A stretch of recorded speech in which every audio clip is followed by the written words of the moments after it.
आचार्य गुरुवर श्री कुंद कुंद भगवान की, आचार्य गुरुवर श्री ज्ञान सागर मुनि महाराज की, जिले परम पूज्य संत शून्य आचार्य गुरु विद्यासागर जी महामुनि राज जी की, समस्त आचार्य संघ की जय।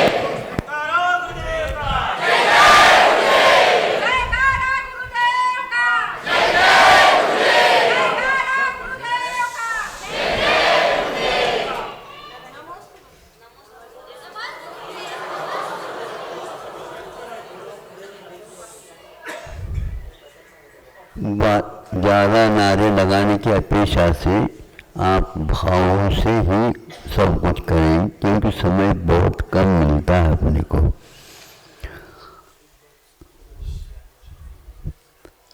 आप लोगों ने देखा होगा या नहीं भी देखा होगा, लेकिन हमने इसको देखा भी है, पढ़ा भी है।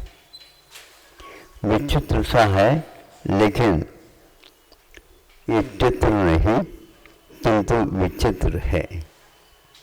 क्या है? वर्षा काफी तेजी से हुई। अब यह स्थान कुंडलपुर की है। वर्षा रुकने के उपरांत हम ऊपर मिलना हेतु जा रहे हैं। चारों तरफ से इतने झरने प्रारंभ हो गए थे, सब अपने अपने लक्ष्य की ओर झरने जा रहे थे। उसी बीच में थोड़े से रुक करके हमने एक झरने की ओर देखा।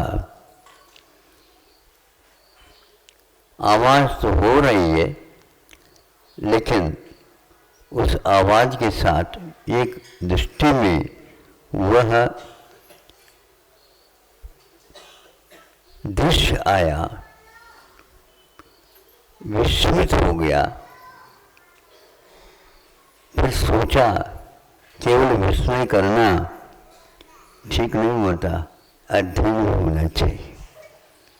सोच करके उसको और गौर से देखता रहा। जिसके पास पैर नहीं है, जिसके पास कोई आधार, कोई वस्तु नहीं है, और वह सरपट नीचे की ओर भी आता कभी, और कभी ऊपर की ओर भी जाता। पानी में वह मछली है। मछली के पास तो कोई पैर होता नहीं, सलगता है। उस पानी में भी वह कुछ बाहर भी आ रहे हैं, उसके पूंछ इत्यादि, किंतु नीचे की ओर न जा करके वह ऊपर की ओर जा रहा। ध्यान में आ रहा, आपको समझ में आ रहा। नीचे के तो प्रवाह के साथ तो आना स्वाभाविक है, लेकिन प्रवाह से विपरीत जाना, और वो भी किसी साधन के, क्या आप जा सकते? नहीं। क्यों नहीं जा सकते? ये संभव नहीं है। बर्फ के ऊपर से भी आप लोग खिसकते हैं, उसमें भी कुछ संयम रखना पड़ता है, लेकिन वह मछली कैसे संयत होकर के ऊपर की ओर जा रही है, इसका आप अध्ययन कर लीजिए। मनुष्य सब कुछ कर सकता है, किंतु उसमें संयम की बड़ी बात होती है। इसको देखने के उपरांत मुझे ऐसा लगा, हमने अपने पास जो कोई भी क्षमताएं हैं, उन क्षमताओं का उपयोग नहीं किया, और उन क्षमताओं को गौण करते हुए हमने अपनी वृत्ति को अन्यत्र विपरीत दिशा में ही लेना प्रारंभ कर देते। शिक्षा इसलिए दी जाती है, वह विपरीतता से बच सके। शिक्षा के द्वारा हमेशा हमेशा उन्नति की ओर जाना चाहिए, लेकिन प्रयोजन की सिद्धि के अभाव में वह शिक्षा किसी काम में नहीं आती। प्रयोजन क्या है, यह बहुत बड़ा महत्वपूर्ण है। प्रयोजन आज योजना दूर रह जाता है, विदेशी शिक्षा के कारण ऐसा हो रहा। इसको कहते हुए मुझे कोई भी कष्ट नहीं होता, यह सही है। किसी को ये बुरा लग सकता है, लेकिन उसको हम सोच करके बुरा को भी बुरा बना सकते हैं। हम दूसरे को शिक्षा देने की अपेक्षा से दूसरे के सामने हम वह कार्य प्रयोग में ला करके दिखाए जिसके द्वारा आश्चर्य भी होगा और कई लोगों को एक प्रकार से शिक्षा भी मिलेगी। शिक्षा मतलब दृष्टि मिलेगी। दृष्टि का अर्थ क्या, अभी आंख नहीं है क्या, आंख तो है लेकिन भीतरी आंख काम नहीं कर रही, इसको बोलते हैं दृष्टि का अभाव। विदेशी शिक्षाओं से ये ज्ञात होता है, जैसे कोई किसी ने इंजीनियरिंग कर लिया और किसी कंपनी में वह जाना चाहता है और कंपनी बुलाती भी है, भैया इस प्रकार की योग्यता हो तो आ जाओ, तो आ जाते हैं।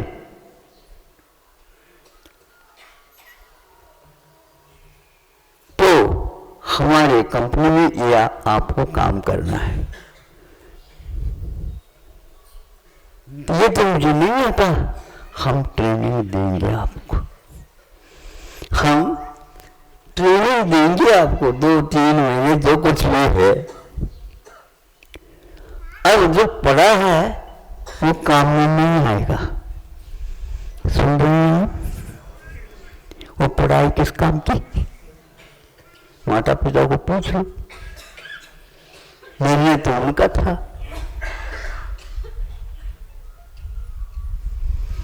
तो वह सोचता है ये जो बताएंगे वो अब सीखना होगा। ट्रेनिंग का अर्थ ये होता, जो सीख करके आया है उसमें कुछ और सुधार हो तो बात अलग है। और श्री गणेश पुनः करना होगा। श्री गणेश तो बहुत पीछे रह गए।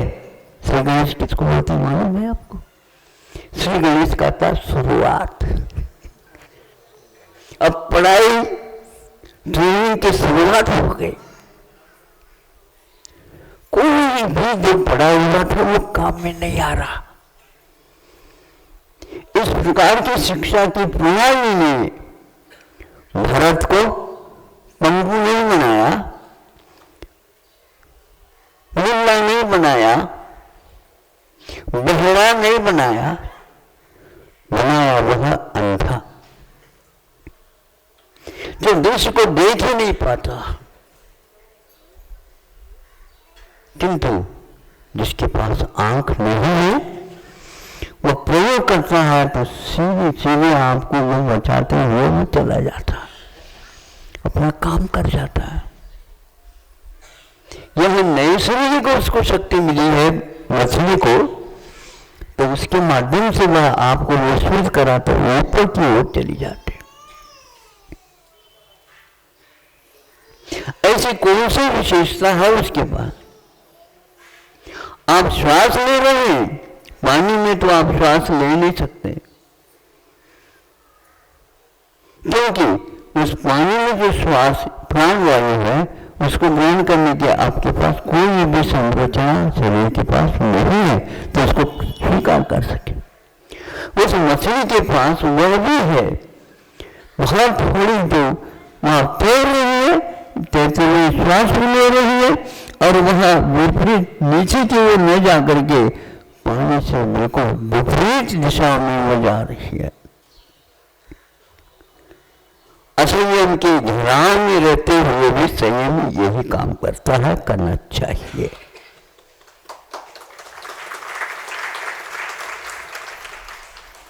ये संयम का प्रयोग अपने आप में बहुत महत्वपूर्ण है। इसी का नाम है, जहां पर सुविधा नहीं है, जहां पर प्रतिकूलताएं हैं, जहां पर हमारे लिए शिक्षण मिला ही नहीं, मिलना भी नहीं है, फिर भी उसी के बीच में रह करके 5 इंद्रियों के विषय है, मन का विषय है, 5 इंद्रियों को बंद भी कर दिए हैं, लेकिन मन को कैसे समझाएं? मन को पहले ही समझाया गया है, तब वह संयत होता है, तब वह पूरी जनता को या पूरी दुनिया को विस्मय में डाल देता है। ये संभव नहीं है, असंभव है, संभव कैसे हो रहा है? इसी का नाम तो संयम है। संयम यह है, आप लोगों को असंयम में ज्यादा रुचि नहीं लेना, यही संयम की ओर एक प्रकार से रास्ता खोल देता है। यदि ये आप नहीं कर पाए, निश्चित रूप से अगले जीवन में जाकर के पश्चाताप अवश्य करेंगे।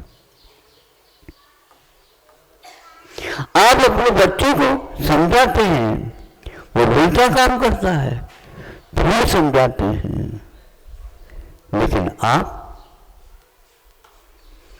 क्योंकि उसको बड़ा बनाना ही ये संकल्प ले चुकी, इसलिए उसकी गलती को थोड़े से सहन करते हुए, कान भी पकड़ते हुए, पकड़ते हैं क्या नहीं कान, एक हाथ से कान पकड़ो और एक हाथ से गाल में, क्या बोलते हैं उसको? नहीं, थप्पड़ तो मालूम है, आवाज आती है, किंतु सहला देते हैं, सहला हिलाते नहीं, उसको सहला देते हैं।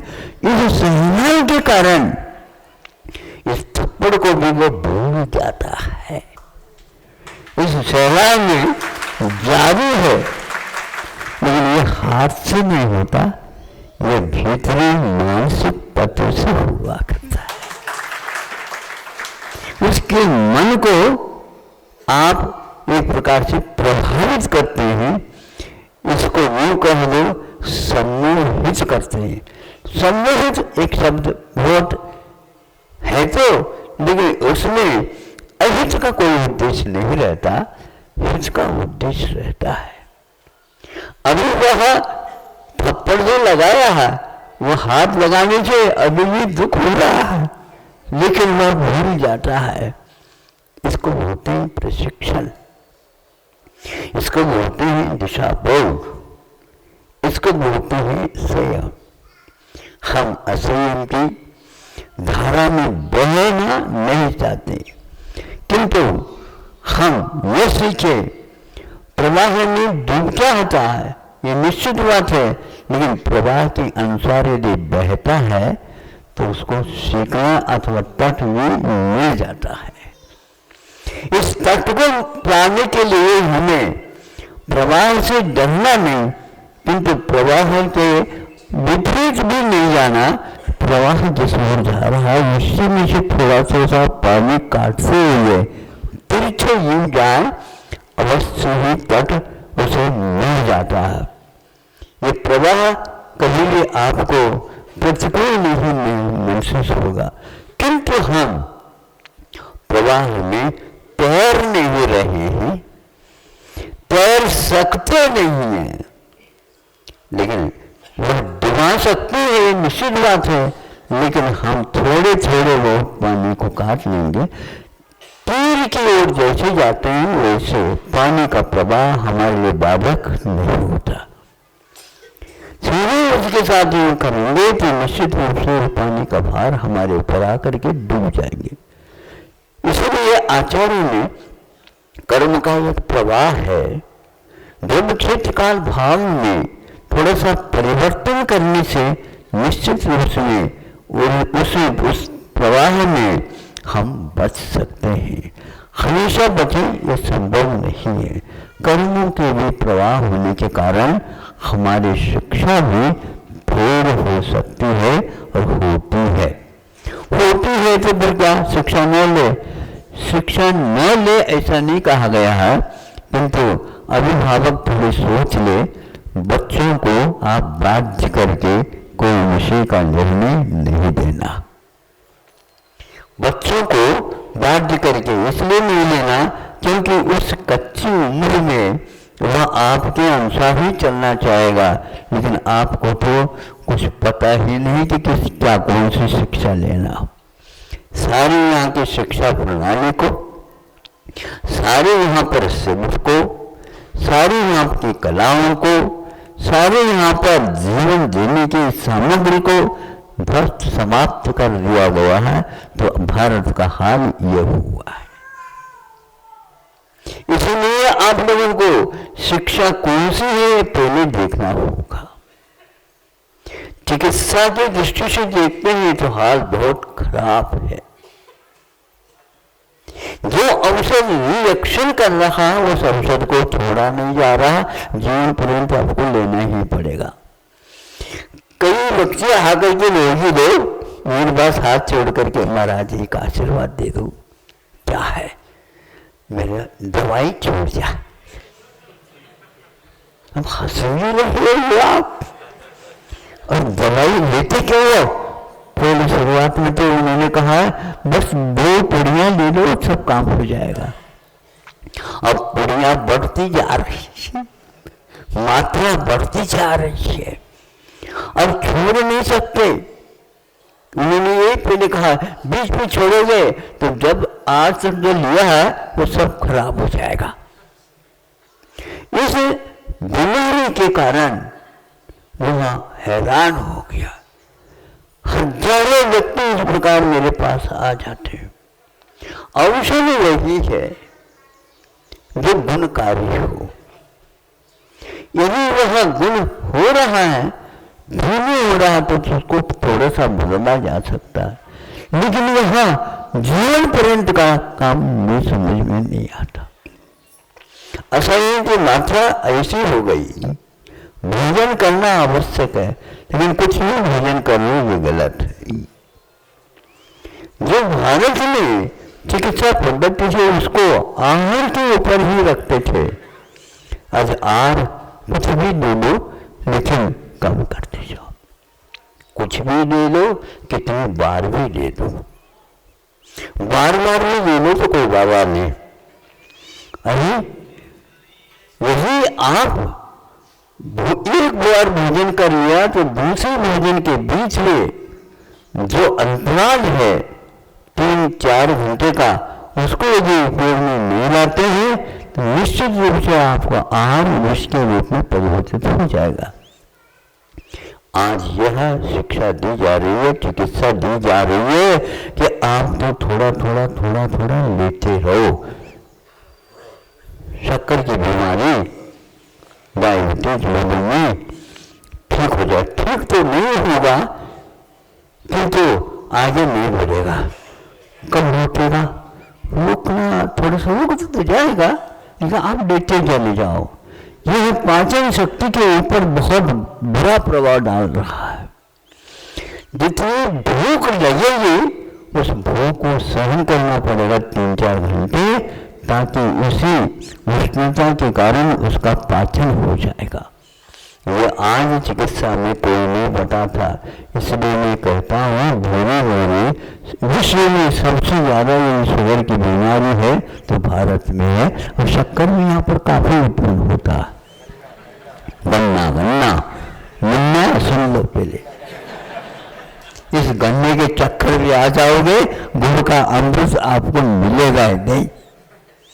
गुड़ और शक्कर कोई विशेष वस्तु नहीं है, ये विज्ञान की करामत है, ये विज्ञान की कृपा है। उसके जो सत्य था उस सत्य को मालिश और मालिश के माध्यम से समाप्त कर दिया जाता है, और उस शक्कर से आप प्रभावित हो जाते हैं, और गुड़ की चाय भी आपको अच्छी नहीं लगती। गरीब लोग और किसान लोग उसी को पीते हैं, और आप उसको पीते नहीं, इसलिए शुगर की बीमारी गरीबों को नहीं होती, जो मेहनत ज़्यादा करता है। और आप लोगों को तो गाड़ी में लुढ़कते रहते हैं, वो छोड़ोगे ही नहीं। इस बात को सभी लोगों ने अध्ययन कर लिया, सुन लिया, सब कुछ हो गया, लेकिन छोड़ नहीं सकते। इसको बोलते हैं सफेद जहर। शक्कर को जहर कहा जा रहा है, लेकिन फिर भी लिया जा रहा है। आज शक्कर की एक प्रकार से जो स्वाद है, उस स्वाद की मात्रा बढ़ गई है। दूसरा कृत्रिम शक्कर का निर्माण हो गया, जिसको सैकरीन आप लोग बोलते हैं। गुणित क्रम से मीठा तो बढ़ गया, लेकिन उसको हजम करने की क्षमता आपके पास नहीं है। रोग की वृद्धि होती चली जा रही है। और पढ़े लिखे जो है ना, इसको जानते हुए भी उसको आंख बंद करके ले रहे हैं। उनकी वो पढ़ाई हमारे लिए अभिशाप सिद्ध हो रही है। उनको देखा देखे अनेकों व्यक्ति उसका प्रयोग करते चले जा रहे हैं। भारत की दशा शिक्षा के कारण नीचे की ओर जा रही है। ये कहते हुए हमें कभी भी बुरा नहीं लगता, क्योंकि आप लोग कहने के बाद भी आपकी आंखें नहीं खुल पा रही। समय आपका हो गया, आज थोड़े से समय कम था। मसले के उदाहरण के माध्यम से आपकी गतिविधियाँ हमने आपके पास ही रखा है कि ट्रेनिंग लेकर के इन बच्चों को एक प्रकार से उस अध्ययन से वंचित करना आप लोगों ने सीखा है। अभी भी आपको यदि नींद ठीक नहीं खुलती है तो मैं क्या कर सकता हूँ। नींद की गोली लेकर के 12 बजे तक सोने की अपेक्षा से बिना गोली लिए 3-4 घंटे में यदि नींद लेते हैं तो भी पर्याप्त है। ये बताया गया है, एक बार झोंका भी आ जाता थोड़े अच्छे ढंग से तो उसमें भी निद्रा की बहुत मात्रा काम हो जाती, चल सकता है। कुर्सी पर बैठे बैठे आप ले सकते हैं, आधा घंटे में भी आपको ज़्यादा सोने की कोई आवश्यकता नहीं। निद्रा आवश्यक तो है, लेकिन अनिवार्य नहीं है। एक पुस्तक हमने पढ़ी थी, आपको वो मिल जाए तो उसको पढ़ लेना चाहिए। वृद्धावस्था में तो कम से कम ज्ञान तो हो ही जाएगा आपको, लेकिन ज्ञान संयम के अभाव में हमारे लिए अभिशाप सिद्ध हो रहा है। और हमें अपने कषायों के ऊपर, अपने असंयम के ऊपर, अपनी गतिविधियों के ऊपर एक लगाम, एक प्रकार से उसको अनुशासित करने में हमें उपयोग करना चाहिए। अन्यथा प्रतिभा क्षय के माध्यम से मिली है, उसका कोई भी अर्थ नहीं निकलेगा।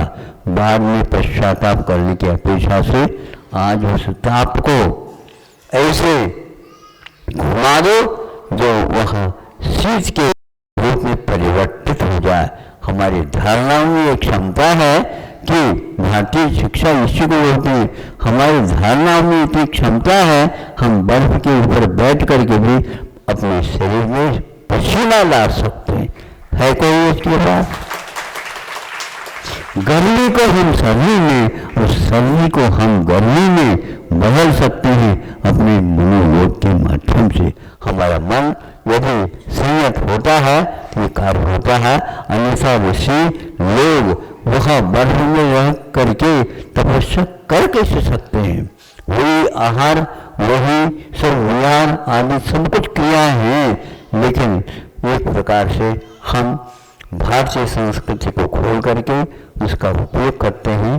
तो आज में इस पंचम काल में भी हमें सुख और शांति का अनुभव हो सकता है। अहिंसा परमो धर्म की जय। बोलो आचार्य भगवान विद्यासागर जी महामुनि राज की, समस्त आचार्य संघ की।